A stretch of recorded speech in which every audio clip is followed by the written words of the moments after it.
அன்புள்ளம் கொண்ட ஈஆர்ஷோ டிவி நேயர்களே வணக்கம். நான் உங்கள் அறிமுக ஜோதிடர் வெங்கடேஸ்வரன். இப்ப நம்ம எதை பத்தி பார்க்க போறோம்னா மே மாத பலன்களை பத்தி பார்க்க போறோம். இந்த மே மாத பலன்களை பார்க்கறதுக்கு முன்னாடி என்னென்ன கிரகங்கள் இந்த மே மாசத்துல பெயர்ச்சி ஆகுது அப்படிங்கிறத பார்க்க அன்புள்ளம்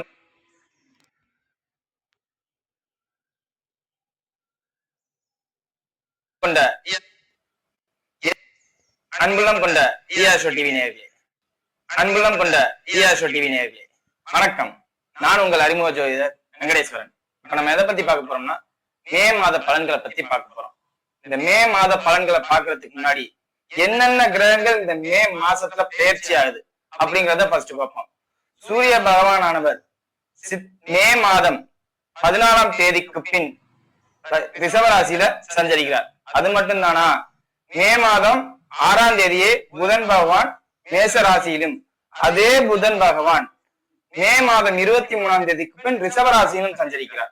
அதே மாதிரி நம்ம எல்லாருக்கும் தெரிஞ்ச பயிற்சியான குரு பயிற்சி மே மாதம் 14ஆம் தேதிக்கு பின் நடைபெறுகிறது. அதே மாதிரி ராகு கேது பயிற்சி நம்ம இன்னும் அதை பத்தி பேசல, அதுக்கான வீடியோவும் போடல. இந்த மே மாத பலன்கள் பேசினதுக்கு அப்புறம் போடலாம் அப்படின்னு இருக்கோம். ராகு கேது பயிற்சியானது மே மாதம் 18 தேதிக்கு பின் ராகு கேதுவும் பயிற்சி ஆகிறார். அப்படிங்கும்போது இந்த குறிப்பான முக்கிய கிரகங்கள்னு சொல்லப்படுற குரு பகவானும் ராகு கேதுவும் இணைந்து இந்த மாதத்தில் பயிற்சி ஆகிறார்கள். அப்படி பயிற்சி ஆகும் போதுல 12 ராசிக்கும் எவ்விதமான பலன்களை தரப்போகுது? உங்களுக்கு அனுகூலமான பலன்களை தரப்போதா, இல்ல பாதகமான பலன்களை தரப்போதா, இல்ல நம்ம சாதாரண நிலையில இருக்கோம், திடீர்னு மிகப்பெரிய அதிர்ஷ்டங்கள் எதுவும் நம்ம தேடி வரப்போதா அப்படிங்கிறத பத்தி ஃபுல் வீடியோல பேசியிருக்கோம். சரியா? இப்ப வாங்க 12 ராசிக்கான பலன்களை பார்ப்போம். துலா ராசி என்பர்களே, இந்த மே மாதமானது உங்க ராசிக்கு 8ஆம் இடத்துல சூரிய பகவான் சந்திரிக்கிறார். அதை மட்டும் கவனமா பார்த்துக்கணும். அதாவது மேல் அதிகாரிகளிடம், உங்களுக்கு பெற்றோர்களுடன் தந்தையிடம் ரொம்ப கவனமா இருக்கணும். இல்லாட்டி தேவையில்லாத வீண் வாக்குவாதங்கள், சண்டைகள், பிரச்சனைகள் சார்ந்த அமைப்புகள் வரும். தந்தையிடம் இந்த நேரத்துல ரொம்ப அன்பாவும் அனுசரணையாகவும் நடந்துக்கிறது முக்கியம். இது இல்லாம வழக்கு சார்ந்த அமைப்பை பத்தி பேசினேன். வழக்கு சார்ந்த அமைப்புன்னு பார்த்தோம்னா உங்களுக்கு நீங்க ஃபேஸ் பண்றது எப்படின்னா, பெரிய உங்களோட மேல இருக்கிறவங்களோட, இப்ப நீங்க தம்பியாவும் வழக்கு எதிர்பார்த்தி உங்க அண்ணனாவும் இருக்கிற மாதிரி, இல்ல வழக்கு எதிர்பார்த்தி உங்க அப்பாவா இருக்கிற மாதிரி, இல்ல வழக்கு எதிர்பார்த்தி உங்களுக்கு டீம் லீடர், அதாவது உங்களோட தலைமை பண்புல உள்ளவங்களோட இருக்கிற மாதிரி இருக்கும். ஸோ தலைமை பண்புல இருக்கிறவங்களோட நீங்க வாக்குவாதம் பண்ணி சண்டை போட்டு என்ன பண்ண போறீங்க? பெரிய லெவல்ல சக்சஸ் பண்ண போறதா இருந்தா பரவாயில்ல. எதிர்த்து போராடி ஜெயிக்கிற தன்மை உள்ள ஜாதகமா இருந்தா பிரச்சனை இல்லை. தோக்குற ஜாதகமா இருந்தா எதுலையும் கவனமாகவும் கையால் எதையும் உங்களுக்கு சாதகமா மாற்றிக்கொண்டு செயல்படுவது நல்லது. அதே மாதிரி குழந்தைகள் சார்ந்த அமைப்புல எந்த பூத கண்ணாடி ஆராய்ச்சியும் வேண்டாம். அப்படி நீங்க ரொம்ப ஜூம் பண்ணி பார்த்தீங்கன்னா அதுவும் தேவையில்லாத வீண் வாக்குவாதங்களை உருவாக்கும். ஏன்னா ராசிக்கு 5ஆம் அதிபதி 6ஆம் இடத்துல இருக்கும் போதுல, ராகுரா இணைந்து இருக்கும் போதுல அவங்களுக்கு நீங்க எதிரி போலவே காட்சியளிப்பீர்கள்.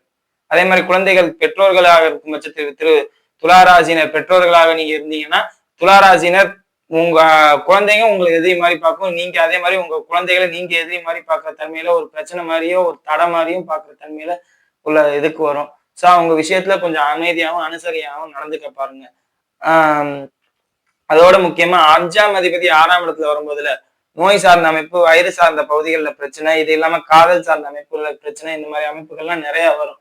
ஸோ இந்த விஷயங்கள் எல்லாம் பார்த்து அனுசரிச்சு எந்த மாதிரி முடிவு எடுக்கணும் அப்படிங்கிறத பாருங்க. அதே மாதிரி ஹவுசிங் லோன் போட்டு வீடு கட்டினவங்க, எப்ப வீடு கட்டியிருப்பீங்கன்னு தெரியல, ஆனா ஹவுசிங் லோன் போட்டு வீடு கட்டினவங்களா இருந்தா இந்த நேரத்துல அந்த லோனை கட்ட முடியாம தவிப்பீங்க.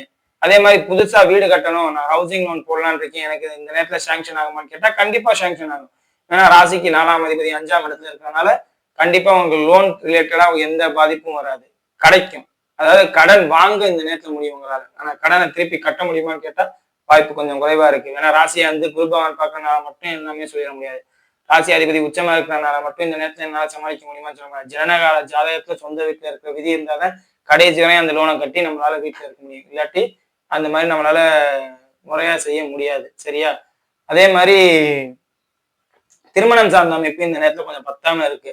ராசிக்கு 7ஆம் அதிபதி நீச்சமாகிறது தவறு. அதே மாதிரி இந்த நேரத்துல வாய்ப்பு வந்துச்சுன்னா அது பக்காவா உங்களுக்கு தான் அப்படிங்கிற மாதிரி வருமா அப்படிங்கிற மாதிரி ஒரு கேரண்டி எடுத்துக்கிட்டு ஸ்டெப் எடுக்கிறது நல்லது. இல்லாட்டி இடையிலே அவங்க பிரேக் பண்ணிட்டு போறதுக்கு வாய்ப்பு இருக்கு. ஏன்னா உங்களுக்கு 7ஆம் அதிபதி இந்த நேரத்துல நீச்சல் வரதுனால அவங்க ஒரு ஆசையை காமிச்சிட்டு அதனால மனவேதனை படுற மாதிரியோ, அதே மாதிரி நண்பர்களால இந்த நேரத்துல ஆதாயம் இல்லை. நண்பர்கள் எந்த விதத்துலையும் உங்களுக்கு சாதகமான தன்மையில இருக்க மாட்டாங்க. எந்த நண்பர்களை நம்பி ஒரு வேலையை பார்க்க வேண்டாம். அதே மாதிரி 3ஆம் அதிபதினு சொல்லப்படுற குரு பகவான் ராசியை பார்க்கறதுனால உங்களுக்கு சப்போர்ட் இருக்கும். சப்போர்ட்டால ஒரு பிரச்சனையும் வராது. ஆனா அந்த சப்போர்ட் உங்களுக்கு ஒரு ஊக்கத்தை கொடுத்து, எப்படி சொல்றது, ராசிக்கு 6ஆம் அதிபதி தான் உங்களுக்கு குரு பகவான். அதை மறந்துடவே கூடாது. சப்போர்ட் எதுக்கு? நல்லதுக்கு வந்தா பரவாயில்ல. ஊக்கத்தை கொடுத்து தைரியத்தை கொடுத்து தூக்கி விடுறேன்னு சொல்லிட்டு ஒரேடியா பழத்தை போட்டு குத்திருச்சுன்னா யாரு நம்மளை வந்து காப்பாத்துவா? அப்படிங்கிற ஒரு மைண்ட் செட்ல இருங்க. சோ உங்க பெற்றோர்களை இந்த நேரத்துல அனுசரிங்க. அதே மாதிரி திருமணமானவர்களா இருக்கும் பட்சத்தில் கணவன், அதே மாதிரி குழந்தைகள் எல்லார்ட்டையும் சண்டை போடத்தான் உங்களுக்கு தோணும். ஏன்னா ராசிக்கு 6ஆம் இடத்துல சுக்கிர பகவான் இருக்காரு, உச்சநிலையில இருக்காரு. எல்லார்ட்டையும் சண்டை போட்டு என் கண்ட்ரோலுக்கு எல்லாரையும் கொண்டு வரேன் அப்படின்னு தான் நீங்க நினைப்பீங்க ஒழிய, யாரையும் புரிஞ்சுக்கிட்டு அவங்கள வந்து சரி அண்டர்ஸ்டாண்ட் பண்ணி போவோம், இந்த ஒரு இடத்துல விட்டு கொடுத்து போவோமே அப்படிங்கிற ஒரு தன்மை உங்களுக்கு வராது. சரியா? அடுத்தது தொழில் ரீதியா பார்த்தோம்னா, தொழில் ராசிக்கு 10ஆம் அதிபதினு சொல்லப்படுற சந்திர பகவான் மாசத்துல எல்லா இடத்துலயும் சுத்துறவர். சோ தொழில் காரகத்தை பொறுத்தவரை ஒரு பாதிப்பும் இருக்க வாய்ப்பு இல்லை. அப்படி பாதிப்பு இருந்தாலும் அது ஒரு 2 நாள் 3 நாள் தான் இருக்குமே ஒழிய பெரிய அளவுல சங்கடம் வராது. அதே மாதிரி தொழிலில் வந்து கடன் சார்ந்த அமைப்புகள் இந்த நேரத்துல வாய்ப்பு இருக்கு. ஏன்னா இதுக்கு காரணம் முழுக்க முழுக்க குரு பகவான் தான். ராசிக்கு 9ஆம் இடத்துல இருந்து ராசியை பார்க்கறதுனால குரு பகவான் வந்து உங்களை வந்து கடன் சார்ந்த அமைப்புல பாதிப்புக்கு உண்டாக்குவாரு. அதே மாதிரி சூரிய பகவான் 8ல வர்றதுனால தொழில சத்து பாதிப்பு இருக்குன்னு தான். ஏன்னா நீங்க முதலாளித்துவம் வாய்ந்தவர்கள். முதலாளித்துவம்னு வரும்போதுல சூரியன் தான். சூரியனே 8ஆம் இடம், நீங்க அரசனா இருக்கிறது தான் இங்க பாதிப்பாவே இருக்கும். நீங்க முதலாளியா இருக்கிறது தான் இங்க பிரச்சனையாவே இருக்கும். அப்படிங்கிற மாதிரி ஒரு சூழ்நிலை கிரியேட் ஆகும். சோ அதெல்லாம் பாத்துக்கோங்க. அதே மாதிரி வேலைக்கு இருக்கிறவங்கன்னு பார்த்தா மேக்ஸ் டீச்சரா இருக்கவங்க, ஆடிட்டரா இருக்கவங்க, அக்கௌண்டண்டா இருக்கவங்க, அதே மாதிரி ரிப்போர்ட்டரா இருக்கவங்க, எழுத்தாளராக இருக்கவங்க, பத்திரிகையாளராக இருக்கவங்க, இவங்களுக்கெல்லாம் உண்மையிலே ஒரு அற்புதமான வாய்ப்பு. ஏன்னா ராசிக்கு 7ஆம் இடத்துல புதன் பகவான் வருவாரு. ராசிக்கு 7ஆம் இடத்துல புதன் பகவான் ராசிக்கு 9ஆம் அதிபதி ராசியை பார்க்கும் போதுல எல்லா விதத்திலையும் ஏற்றத்தையும் அனுகூலத்தையும் தருவாரு.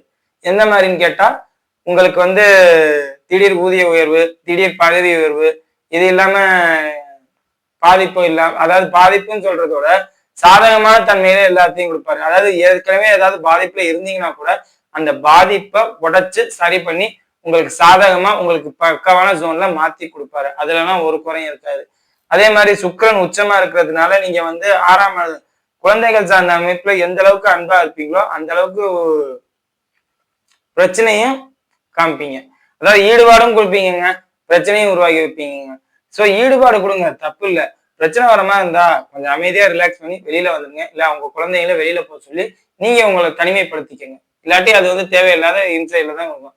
அதே மாதிரி வயிற்று பகுதிகள், அடிவயிற்று பகுதிகள், கழிவு சார்ந்த பகுதிகள், இதெல்லாம் ரொம்ப ரொம்ப கவனமா இருக்கணும். ராசிக்கு 6ஆம் இடத்துல சனி பகவான் இருக்காருங்கிறத மறந்துடக்கூடாது. சோ இந்த மாதிரி மோஷன் போற ப்ராப்ளம், யூரின் போற ப்ராப்ளம், இல்லாட்டி கழிவு ஒழுங்கா வெளியில போக மாட்டேங்குது அப்படிங்கிற ப்ராப்ளம் இந்த நேரத்துல அனைத்து வகையான துளாராசினருக்கு வரும். ஜனனகால ஜாதகத்தில் சனி பாதிக்கப்பட்டால் தான் இந்த அமைப்பு, இல்லாட்டி இந்த அமைப்பு இல்லை. சரியா? இது இல்லாம மற்ற எல்லா வகையிலையும் நல்லா இருக்கு. அதே மாதிரி 6ஆம் இடத்துல சனி பகவான் வர்றது உங்களுக்கு வேலைக்கு இருக்கிறவங்க, தொழில் அதிபர்களாக இருக்கும் பட்சத்தில் வேலைக்கு இருக்கிறவங்க இந்த நேரத்துல ரொம்ப சிரமப்படுற மாதிரி, வேலைக்கு ஆள் இல்லை, வேலைக்கு சரியான ஆள் இல்லை, உகந்த ஆள் இல்லை அப்படிங்கிற தன்மையில உங்களுக்கு வந்து சூழ்நிலை அமையும். அதே மாதிரி அடிமட்ட தொழில்னு சொல்லப்படுற கூலி தொழிலாளிகளா இருப்பீங்களா, உங்களுக்கு இந்த நேரத்துல சொந்தமா கான்ட்ராக்ட் எடுத்து நீங்க வீடு கட்டலாம். சொந்தமா நம்மளே தனிப்பட்டு நம்மளே முதலாளித்துவம் ஆகலாம். அதாவது தொழிலாளர்களாக இருந்து முதலாளிக்கு போற தன்மைக்கு வரலாம் அப்படிங்கிற ஒரு இது உங்களுக்கு வரும். நீங்க அதை ஸ்டெப்பும் எடுத்து ஜெயிக்கிறதுக்குள்ள சூழ்நிலையும் பார்ப்பீங்க. உங்களுக்கு அற்புதமான காலம். அடிமட்ட தொழில் பார்க்குறவங்களுக்கு, துப்புரவு பணித்துறை தொழில் பார்க்குறவங்க, வேலை பார்க்குறவங்களுக்கு, அதே மாதிரி ஐடி கம்பெனியில வேலை பார்க்குறவங்களா இருந்தா டீம் லீடர் ஆவீங்களான்னு கேட்டா கண்டிப்பா ஆவீங்க. எந்த பாதிப்பும் இருக்காது. சகல விதத்திலையும் ஏற்றத்தையும் அனுகூலத்தையும் தர மாதிரி உள்ள அமைப்புல கொடுக்குது. சரியா? இது இல்லாம ஃபைனான்ஸ், வங்கித்துறை இந்த மாதிரி அமைப்புல இருக்கிறவங்களுக்குலாம் கொஞ்சம் கவனமா இருக்குது ரொம்ப ரொம்ப நல்லது. இல்லாட்டி தேவையில்லாத வீண் வம்பு வழக்கு சார்ந்த அமைப்புகள்ல பிரச்சனையை உருவாக்கிக்க போற இது இல்லை தன்மையில உங்களை பாட்டிக்கிவிடும். சரியா? கொடுக்கல் வாங்கல்ல பணம் கொடுக்கும் போது ரொம்ப கவனமா இருக்கணுங்கிறத அதை சொல்றேன், வேற எதுவும் இல்லை. சரியா?